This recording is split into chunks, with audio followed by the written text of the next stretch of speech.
I cannot believe Hoyo has finally done this. Not only they released Durin to be the premium pyro sub DPS, but also buffing older units in the same update. While some character buffs were needed and some not as much, it's something to be excited about because if older units getting buffs happen once, I'm sure it'll happen again relatively soon because I miss playing these characters for them being good as they once were. Now, as much as I want to talk about how good these updates are for both old and new players, I'm only going to talk about Durin, Overload Dehya teams in case you want an Overload team but don't have Durin, and a little bit about Fischl, who got buffs this update also. And after that, I'll talk about how this team improved and show some endgame clips and give my final thoughts about it.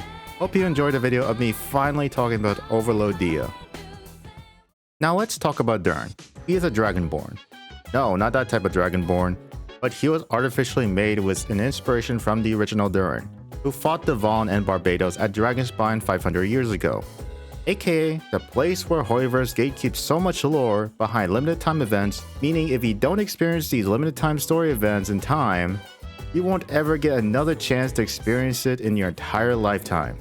Add that to the fixed list. Right, where were we? Durin is a rebirth of the original Durin, but with a completely different personality, which essentially makes him an almost completely different person.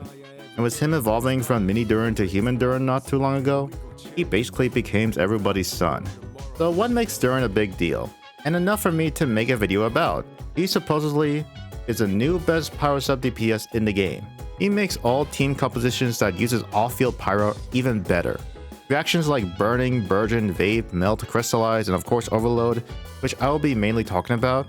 I'll explain why he is someone you should consider pulling for, by comparing to other powered characters, because comparisons make the explanation much easier to get through, especially if you've been playing the game for a while. First, let's talk about someone who we know so well, especially if you've been following the channel for a while, Dehya, who is the main reason why you still play this game.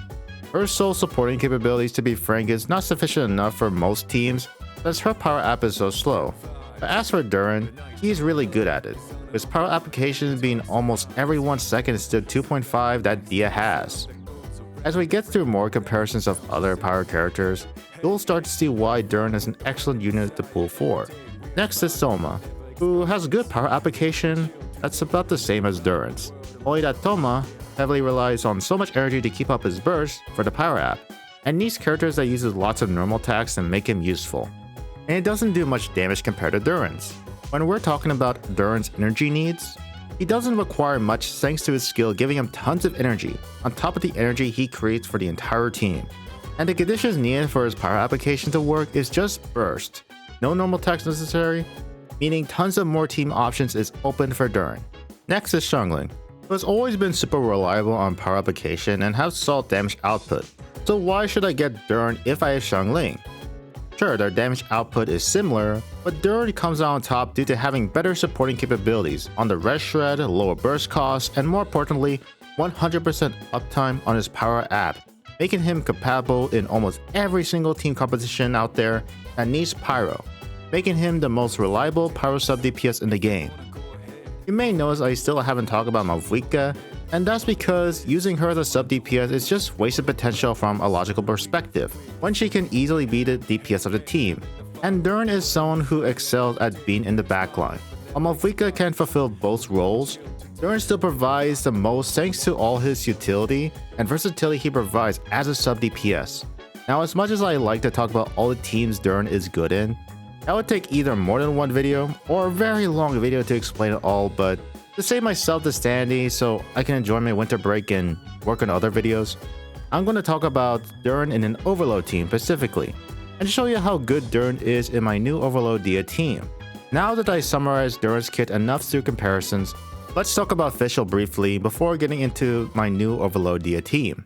Never had I thought that one of the best 4 stars in the game would get buffs for not only Electro and Lunar Charge teams, but also Overload. So to explain the changes very quickly, in Lunar Charge, she gives EM, and in Overload, she gives attack of 22.5 to the on-fielder, and at C6, these effects double, basically becoming a pseudo-Bennett but as a sub-DPS.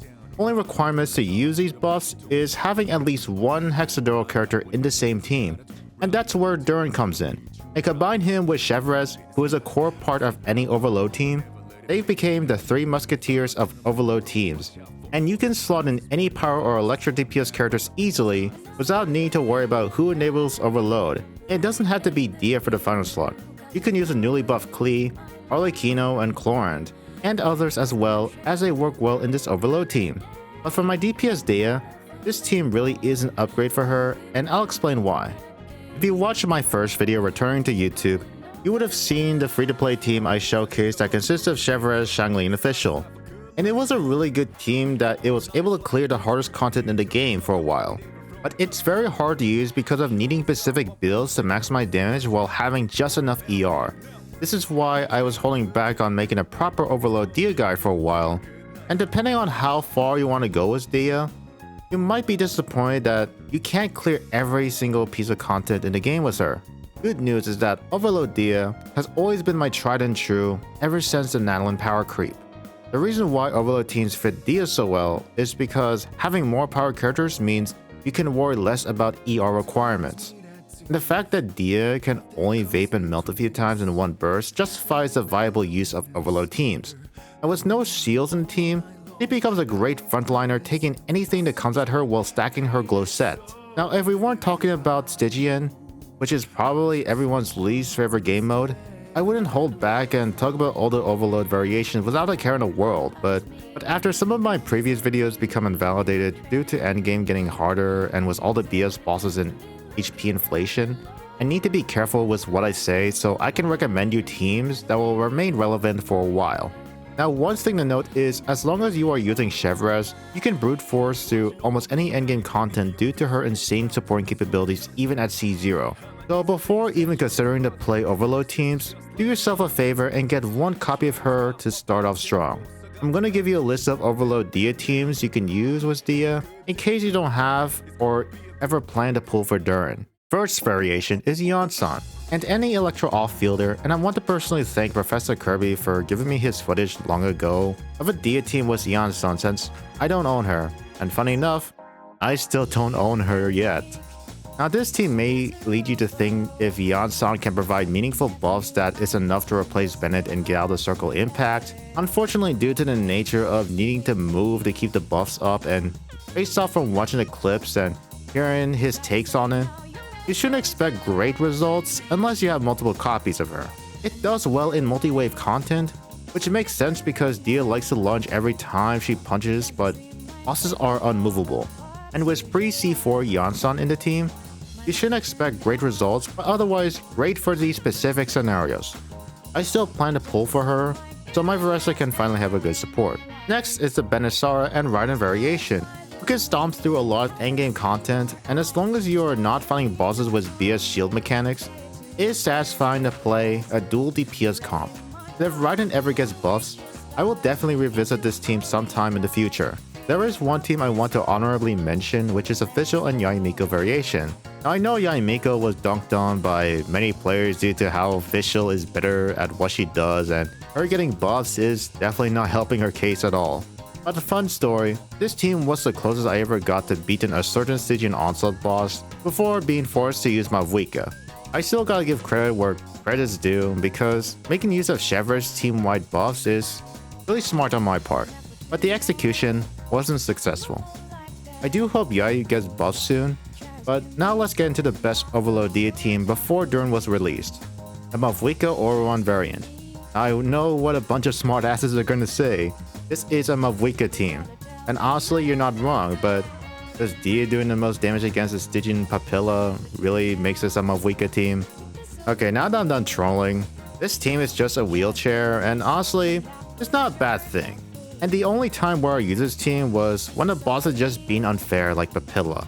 And this team is the only Dehya team that can deal with such bullshit. Now let's finally talk about the Durin Fischl variation, but summarizing all the benefits. With these two paired together, Fischl gets attack buffs, and Durin gives further res shred. Talking a little bit more about Durin is his advantages of having lower burst cost with 100% uptime, so no downtime on his damage. And he is a better battery, making the team's ER needs easier to build around. Now if you are going to use this team in particular, if you don't have C6 Dehya, you may feel some downtime with the rotations because sometimes even with my C6 Dehya, I felt I was having awkward pauses for a second because Durin's burst wasn't ready yet. And that will definitely happen with any pre-6 Dehya, but otherwise it's not a big deal. That's really all I can say for this team. To be honest guys, not much really has changed since the last time I used Overload Dehya. So I think the most important question you must ask yourself before pulling Durin is, do you need Durin? Well, it depends on what you want for your account. As for me, I got Durin because I want to feel better playing my favorite characters, and I think that's one of the best ways of going about it. I know I talked about comparisons and Durin specifically improved current teams for the sole purpose of being able to contest in the hardest game modes like Stygian Onslaught, which is why I'm sort of backtracking my statements on being disappointed that you can't clear every content in the game, because this mode's higher difficulties is not for everyone. Just get your gems, run, and never look back. Also, never pull for characters you're not gonna like or use for the most part. Hot take, but I think people need to stop using Stygian as a benchmark for what makes characters good, because it just discourages creativity and the fun aspect of the game of using your favorite characters.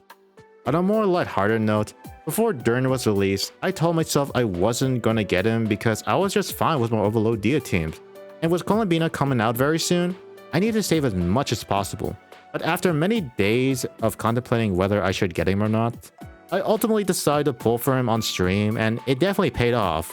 Not just because he improved my Overload Dehya team, but also this happened. Alright, we're at 10 pity in exactly. Come on.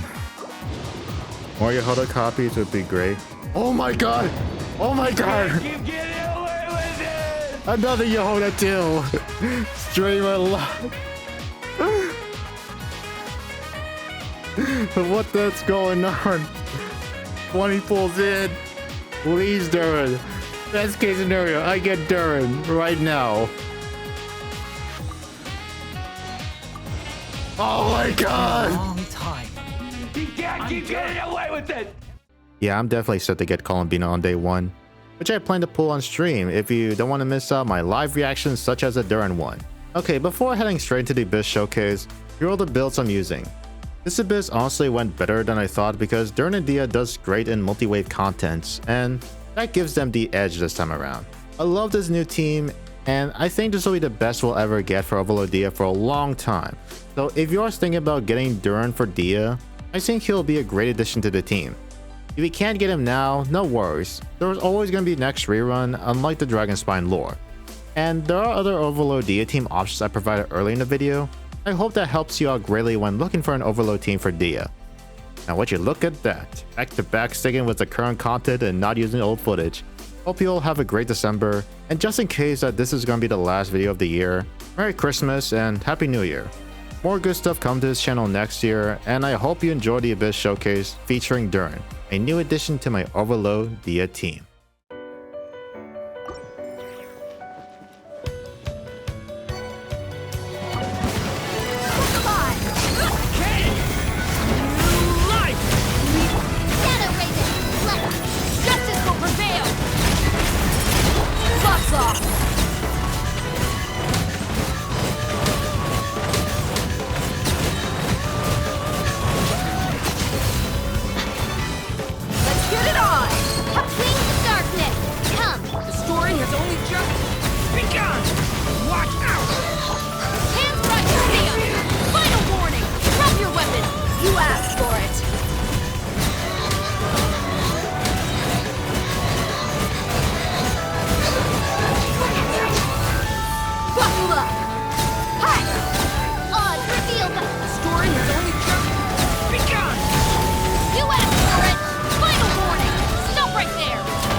Change of plan.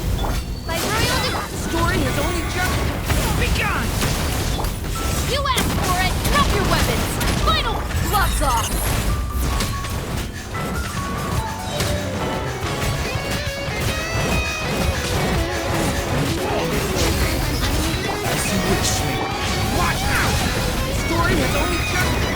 Justice will prevail!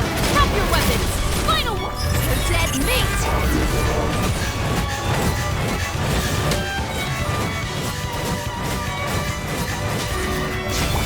Odds revealed! You asked for it! Stop right there! Drop your weapons!